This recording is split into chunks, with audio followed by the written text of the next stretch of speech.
mayam aina haijaning bana ngasi gi topic sidi mayam pulla kanda nataba khoi itomta lere kanda khoi samna tumam dai gum bata ai wakhan kyan tana khada ba yam tam lere kanda topiu Keino da si bagi matang da si bese kamain tobi hing bisna Keino khana duini tar mayam sidi isa tom da kyan tana tuminna ai wakhan khandar matung da yingbiu nata tadi boring chu ba yai ado wakhan je khoi experiment mayam amusu experiment din thought ai tare experiment hoi admana toroga naina si mayam se comment to biramu gyan taning view mi myam puli ngadi hadi nungai dum mandi si video se aduna isa tom tan gyan tana leiba matam da ingbiu mayam nungai bidi ko adu thandak se aigi college ki tour chasarui college ki tour da khoi gi chhatra mayam puraga lam atopa da khoi gi tour hai tare college tu mayam chalui aduna maram oidana ai YouTube ki se pana video number adi semba edit topa ngam gitare aduga aina hajaning madi mayam subscriber mayam na dum sumaina yeng birakpa de support to birakpa sina maram oiraga isu phanam thaba ai sai thabak phanam le su personal thabak mayam le su ai adum YouTube se nam hani kani nam video thagat ningi aduna ngasi gi video se topic se smai to bune koi gi thaina dei khanarak ba koi gi kari mi je sirakanda kai oi adugi kari ani mi je sirakanda kai oi ba adai na ta si bese karino adai gi singbuna chingba si be matang da wari ngasi topic je ohelasi mayam su comment mayam thadu biramu adai gi aduga marakta announcement hama hai taragana ai usigi personal loba thabak to ai isai thabak hai tare personal loba thabak to isai thabak ma isai thabak to kayani aduna mar moraga ai skit kumba nam su mayam ama delete tore thang time tang su video namu damni adigi cover song khar su namu damni mayam do delete tore adu mathang da dum aina dum namno hona jarke handak ki do kitang yam thina hadi kitang chin gi ba am chin gi tang thok pai du oibini ado ngasi ka sisum ha kano to lere aduga maraktana subscriber mayam su yam thina ngai je isman support to buje ayonda video nom ning go phawali adigi dum yeng birau adigi mayam sum khanasi adigi hujiki aina skit nam Haibasi da akhoi wari iba haitardi mayam kano interest le di habiro adu ai mail adum pijarke adu wari ibio akhoi imanabamna mana produce to ge habani or kano je skit ki tap to sitcom yaringe di phagi da oina to biu sitcom haitare phagi oin to bodo phagi gi series haitare adu mayam yam kana chaw budget tin te du su mayam interest le di wari se da ka tai ai wari phagi gi oina wari se pa na idri adu mayam hai biori adum mela thajam biro chana tade dum hajarake koina namningi ba idea siga du si hodang jarge ngasi gi topic smai to bune hoigi si base karino si re kana kedovina traga si basina tai se kaino sine koina ngasi khana du se du point se aingina si basi matang da ai si ba khangi si base kaino khangi si ge mutung da kai dobi si dinga mang da kain tobi si base kaino ai huji pota kamda khangde knowledge zero ni aduga mi kramta jo khangam dong mandi prithvi sida leiba mi kudimak si base karino se khangam dong mandi ai motade haidi adu khangam tadi khoige yam thina nungai si mutung da kai dobi khang tadi mong tombe ai hujik leiba mong se manara moi mi kramta khangam dong mandi khoi assume to bona traga theory me ama follow to ba idea me ama follow to borongani aduna huji pokti khoigi si base kaino khangam dong mandi aduna ai ngasi point sim ahum mari haitari adui matang da khanaba idea kani ko kitang thada bai tar ko kitang gyan taminasi mayang su comment ta pibiramu ai su ngasi pajage comment kutumo le pajai aduga hawrasi adu first ta ain haijening se Seeba sigi mari lenana Seeba se khangge haitardi akoi Seeba haiba poche na khangge haitardi hing basi kaino hana khangam daga ta ba hadi bird haitare angang polok pa natraga jiwa pambam heta polok pa haitare bird pok pose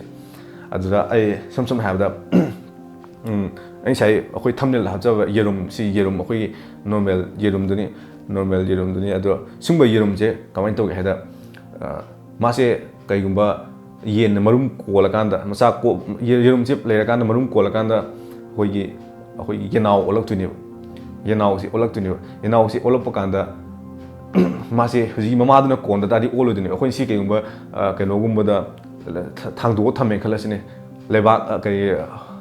samna da mafam me da thame khalasine mai yimbi do yaw tadi mase kolaga olo duni aduna takpadi mase mama na kolakanda oleba aduga sida natana hoigi yerum kon bana hoigi yerum masa olamba hoi electric toroga temperature thajalaga to wama leibudo adudi aduna taning je kaino da temperature se chap chaba temperature ma pira kanda hoigi haiba yerum sida chap chaba temperature ma pira kanda hemba sya da ta ba sya da ama pira kanda yanau olok tune adudi yanau se mai manungda kano yarom duni yanau ondinge da manda mai angu go part ma leibudo adi yellow go part to maji chemical mayam na yawlem duni ba chemical mayam do hujiki haiba chamanaba condition nataga chamanaba mo adi asaba ing asaba chamana thamakanda hujiki yanau se loktu ne ba natabi da khoina yerum che kaimba mai dilang chalasu hena sabe hemdana onda ba yai aduga temperature da ka ta sine mai wari ain hydrogen ngi samlapada yerum mama yanau olambada maji temperature da ka ta aduna temperature se ain hydrogen ngi na temperature se chap chaba do thamaka dane adu temperature do khoi kha kanda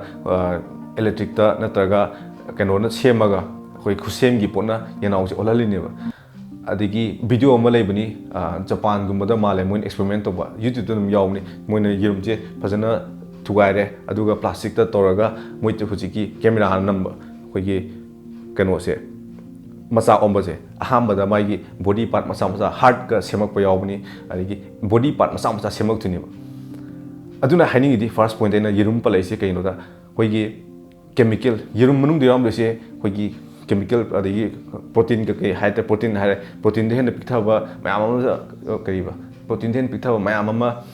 atom gi level da yem kanda hoigi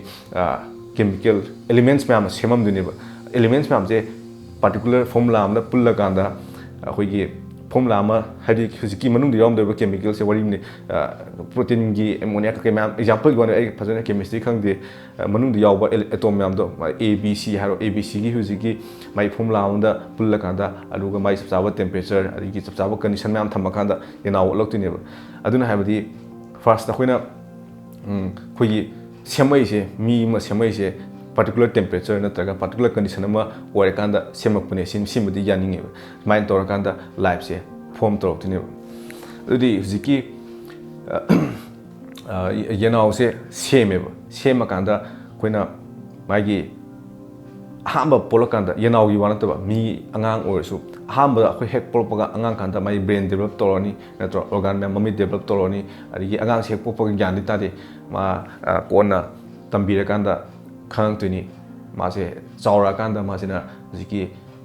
aina ai ming si kawi adi ai imana sini ai pana sini mana adigi mai collection ma'am toroga mase gyan ta tuni ma habeto orok tuni ba mi ma habeto orok tuni ba aduda aina hajani na singba angang se akhoi ngasi kana sibi matang khana du se akhoi na hingbi matang sana kitang hopot hajagi ge kaim si angang se atopa akhoi manipur da poeng kala se manipur da poga ma kaimba atopa lam amada asia akhoi gi atopa lam haina africa da natraga europe da natra america da thamen kala se ma kaimba manipur da leram gadoba condition ma'am duga ma atopa country da leutadi matam mahaki matam mafam du condition du da loina adjust to gini sine ba henani di habidi khoi manipur da lem tadi mai data ma'am tuna manipur gi data na khoi manipur gi lebak ningba khopa ma'am ma lambe kaimba mana example gi wani ko africa da lei tadi mai africa is wakhan kitang khallaga manipur gi adu auna khangda bos orambe ado samna habada ain hygiene ni anga mo polak kanda khoina hapsal liba ma'am duna angang adu gi orak pomda samna habada angang si ming tomba ko reng khalaje tomba si orak pada mai data ma'am pisal leba mama ni khangde papa ni khangde na taga ma school da tamakwa mai mama na ba mai surrounding mai gi akoi bada leba mi ma'am duna ma data pega ma habado orak tune ba aduna ain hygiene se ama hingba kanda khoina pisal liba data ma'am duna su am tin influence to wena khalleba angang si kayumba America chauppaga Europe chauppaga China chauppaga Manipur chauppaga loi khenani adigi mai wakalon adigi Manipur gi haiba chauppa wakalon amla kani Europe Europe ki chauppa wakalon amla kani America chauppa sinam khangleba poni aduna ain hajani ni khangi se kaino da yam kumne yang jalak tadi data aduni na ain khanjani ado first time hajani se ngai yerum pok yerum gi wari do yerum sina data natabida yerum sidi mi ma bat ama to bhai condition the condition yam lay gare condition do lam haidi si su oidam mayam do fulfill to kanda angang mo re ni ta yenau do ore kini arigi angang mo se ma se ai se kana no khang pada khoi data mayam pisali sigi data si matungina ma se angang se save up to ne sanna ai su ai ming diction ko je diction je sanna da ai se ai na su smile ore se YouTube ko to se ai na sida uruba kholuba mayam du degi analyze to mutunda torin ai kai YouTube se lei khang da di ai sung thok toram moi ai YouTube se lei khang ba gi data ma am da khang pa gi smile to ba khopa ma ma khang pa gi YouTube se torok pani ai hajing ni data ni first tai akoina popo kana condition ma aduga data am se daka ta anga ma orok pa da chawak pa da adigi ma na khambe ni sibe wai to sa hingbe wari nga to ina to lai re adu sana da sibe gi wai do direct chungjan ding de habdi mai point to chungjan ding da hingbasina kaino adu hingbasi si lepa kanda sibo idine ba aduna hingbasi kawaina towi habet chawak pa mateng haija bani aduga kai experiment gi ta sangyeng gi ta to ma to gi ba ma le hoigi head transplant to ne na keno da kari yani Russia ron do male adum lei thi phang head transplant huji khoi khut transplant to ba yare amai to dana aro keno ma hajar question ma hangjar ke sona da aina dum mam da hangjar question ni kai ma ai je lan chal ure ba lan cha kana khong tatle khong ji bom khai da yaw khong tatle ai yum chal kan da khoi mana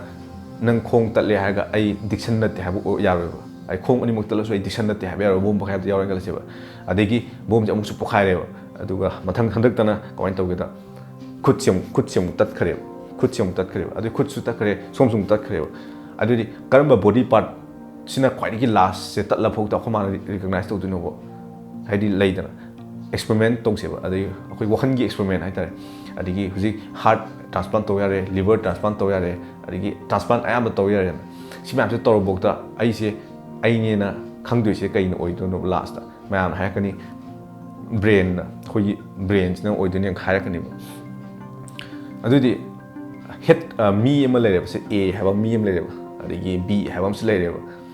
aduga sigi head a ga b ga se a gi makok se b da afsan du ne head transplant to yare en khala se try to ge to bani ko sida moi gi mai volunteer duna mana to hi de gi to dam ni Russia rom da kai dum oi bune volunteer duna kirak pa de gi experiment to rom da to ki bani ko ai di si bi se lo kina bani na aduna hosiki a Haibasi ki makok se b da hapsan du ne adu b sina puthok to sina nat ki makha ga adu a na puthok sina makok ne adu a se b da hapsal le ba adu di hosiki anoba body ma semak to se a gi makok ti pala b gi body ne adu di hosiki nu ba a ka oda na b ka oda si ne ba aduna ai hajani se mayam dum yaning ani si experiment se wakhan gi experiment hai tare aduna hojiki a se dum ko ni ba natra a se dum oi ne ba aduna a se dum oi bani na ai hajani ne a gi manung di yose kaino da akoi gi mit sina na te ba mana ko do se adegi nakong na te chimbana na te ba khoi mai brain mai brain na khalib do ma ai spine a d b hapsal bok ta ai ming tom bani ko ai diction ni ko ai isa je sinjabai wa khatani transplant to bai wa khatani ai di ai ni ai samna da ai mi magi kidney transplant to re khalo ne ai mi mado ai kai ani tom bagi kidney transplantation sin to re khala se ai sin to re khala se du ba do ma do ai ni haya ro ai huji ai no khan khali ai no transplant ai no hapsala mutung da ai diction ne dum hai du ne ba amai to da na huji ki makok sina masa sa hapsala su ma dum hai du ne adu di ma hai ngi se kaino no sinewen hangning ide adu jam kum na thijala kan da kitang kum na thijala pa kum na khandara mutung da brain gi hogi memory sina ne memory have the ai ima ai ming diction ko wi ai smana kan wari YouTube to ni ai si wari bu ai describe to kan ai du ma na ai ni have du ya du ne kai gumba brain je dead order brain dead order ta di brain dead oinaba dead oiba am leidana khoi kaw yu hone wari example kaw khoi kaw ningsan bai pochi leitren khalase adudi ma phana hingnasu ma phana hadi body can transplant tawdasu hujiki mai brain kaw belena le khalase adudi ma do kaw belena am leidana alzheimer du am leidana adu ahan loi kan tawne wari bu example kaw belena am le khalase adudi ma do tom ne have so ya ro aduna in hajini di अखोई memory सिना मी मसे मसक ताइने data सिना data memory दाउ से केनो memory निजंग दुसे केनो सोना आई काइदेनो आई केसाम थोंग दिनी दुदि आई data से केसाम थोंग दु आई ब्रेन द याव लैने आई के आई काइ आई डिक्शन को आई सिजमै दि हजलदि आई नत्रेबा अतोप मी चखरने अमाइ तोदना मेमोरी म याव पसे मी बमना हिंगबदा लै से मेमोरी डेटा से तका याम ताइसिने डेटा से याम वैल्यूएबल ओइजे हुजिकान मार्केट सु डेटा वैल्यूएबल करी मैम ममल लेसे अदुना डेटा सिने अदगी अमाइन तौदना हुजिक होइगे हिंगबी मता से सोराप डिस्क्राइब तब लोरे अदु सीए खलसेबा डेटा से होइ चुमनगी होइ कंप्यूटर सिनबा ओइतादी हार्ड डिस्क कुम यावदा हार्ड डिस्क तने होइ स्टोर तोइसे हार्ड डिस्क तुना मरम मोरगा हार्ड डिस्क मैम म सपन पाइस आई हार्ड डिस्क ने माई हार्ड डिस्क ने अदगी तोंबगी चावबगी हार्ड डिस्क ने हाइगमिसे कइनोदा मनुंग देबा डेटा दु ओइदने सपन हार्ड डिस्क पिरिंग खलसु अमाइ तौदना हुजिकी हार्ड डिस्क की टाइपने हार्ड डिस्क ने हाइबनती आई मियोजे चौरापसुम कनो हाइबने अदुदा हुजिकी हार्ड डिस्क यागी तादि या मान डेटा दि मैम याव यागी तादि हाइबदि यागी दबा ओइतादि कमाइ तौदनो सिनेबा खोइना चौरापने को एनालॉजी लो हाइतारे मियोबदसु आई फना मेमोरी लेदासु अदि मिटना लोइ फरतासु हाइबदि सी रेंकलसिबा सी रेदि आई कनो आई ने द हाइबे यारो नत्रने आदि हार्ड डिस्क तो यादमन उपाय लेरो डेटा तो यावस अदुगा अदुदि मियोबगी हुजि अखोइना खेनलिसे डेटा तो यूज तोरगा होइगी ऑन होइगी वखन लोन म सेमब ngambase सिसु मियोबगी हिंगबगी मवोंग amane हादि हिंगबदा यावबो पोट amane अदुना भिडियो से सांगदि बोरिंग मुसुनी अदुना स्माइल तौदना मियोबसे सिरकांदा कइदौवी सिने अखोइना हुजि ngasi लास्ट on टॉपिक खनदुसे अदुगा मियोबी सीबी मतंगसे खतंग नखलकपदा अखोइ तुम्बा हाइतारे स्लिप तौबसे तुम्बसे मंगदबी तुम्बा याव नो फादो अदुम याव मंगदबी दा याम वारुब निमिदमदा तुम्ग्रेन खलसे अदुदि तुम्ग्रकांदा नोंगालकांदा कैमत निसंगवे नंजे अखोइगी तुम्मिङैदा कै खनगे तुम्मिङैदा कैमत लेतब कैम नथिंगनेस प्ला black ओइदुनेबा samna aduneba adudi question am hangbe ya bisida aina hangjani ji mayam da hoigi okan thada nuai na interesting ne ba thaina hoina sahi hoi pok tingai da khoma khoba lo lem din pu lem din adu matam da di ai je kayani si yoga leibo sa ana dune natro si raga leibo sa ana dune ba habdi adu matam da ai Keino khangdi ba 1950s haro ai 1980s da pokone 1950 haro 1940s haro adudi ai adu matam da Keino khangdi ai je sana ba matam du si lo yumne adu kanda ai pola kanda sahi amani du gyan ta de kha sahi mari ma sudala kanda gyan kha la kwane adu matam da si ba sa antune aduna hujiki akoina ai sahi samna da 80 90 70 80 90 haro na sahi yang hela kanda si kanda amu nothingness oidene kem khang oidene aduna si baga su habet changdam na yawnai mayam ma mi kharadi adigi aduna taba aduga yamse wari se mayam am towe yai adigi hairi wari mayam ma mong da towe yai adunga si goina di mayam mathang da sunum khanasi adunga si goina loram dai da in hajani se ya last oina amatang kitang scientific web hai tare science lom changjalaga ayi wakhan ni ko si bi matang kai ba khoi gi art se art lere art ki mapan thok da numit tha thwan mi cha ai sin mayam planet mayam lere ne ade thwan mi cha mayam lere aduga akoina hujiki akhoi gumba solar system hata numit ta koi ba planet mayam na koi ba mayam numit sida akoina Jupiter Mars Venus mayam amna koi na ta sumai to solar system je khoi akoina ubu ngamba observable universe hai tare sida mayam am lei gre ba kyamuk yamna lei ge habada akhoi lengoi lebse art ta leiba lengoi se lengoi gi makrup amam to lengoi masa amam to lengoi haidi lengoi makrup hai tare makup to lengoi makup amam do prithvi da leiba lengoi makup amam se masing kyam le ngane pha am le amani billions trillions ta maam le ngoni natra sida gi hena khoi hujik leba solar system se hena yam lei habi manare khalase habi billions of solar system le adudi khoi art prithvi to khoi gi malem gum se singum se yam le bagi chance am leba singum dana tana khoi gi mi ta ba ya ba planet ma am su lem ba ya adi sida na tana planet ma am leba dona mi ma am lem ba ya mi ma am sida ai dongna to mi ma am su lem ba ya parallel universe kind of adagi I don't know to me ma'am simrak sida I don't know YouTube span blog to which is chance am le probability am tin wang le YouTube sida ngang post I don't know wang ngang sida ta chamana ba si bai topic ta ngang ba mafom su le ba ya I probability si am tin le gre adun hadi I know huji I don't know chamana ba mi ma hoi atopa planet atopa universe ki ala na sakam tung da le mai cha sam tin wang aduna huji ki I see some of the Kayumba, I see planet, the Physical art, Physical Malayam, the secret of a top of the Hingam Bay and Soletro. Other the Aina Hygienic is the Hoigi data, say, I know who labor data, say, and I hope the high level data. I know who labor data, say, atop my poem, the sort of data, your own taddy, I mark, I cannot do no. I see the Huji, I say, A in Encalasir, it's on of Dixon, top ice on a meme lane, Encalasir, was on a YouTube top. Aduga next mi kupta di maga ega kena du che ai no lok decision ai na top ka mong ju dane adumai to dana ai na hajani di hujik ai na sida leire planet atop da mi ai chamana condition adi chamana ba hujik ba na YouTube ta wa nga mom leire khala se ba example ni go adu di ma do ma sum man ai hujik leire sida ai sigi da sum ma di continue to le hu ne example you want smana ai parallel universe ki idea se adum ai ju Mokan Kali Haita Simatanga, Siba Matansi, the Aka, some of the secret, some of them exist on Bay, the Mal series at top home the Tombay, the Makal Makal Legare, see the what the Matangi topic, the Mahon Kanasi, and see them Sangmangare, Siba say, Mio say, Lobanai, soul and spirit Kasu, I'm Kanabayari,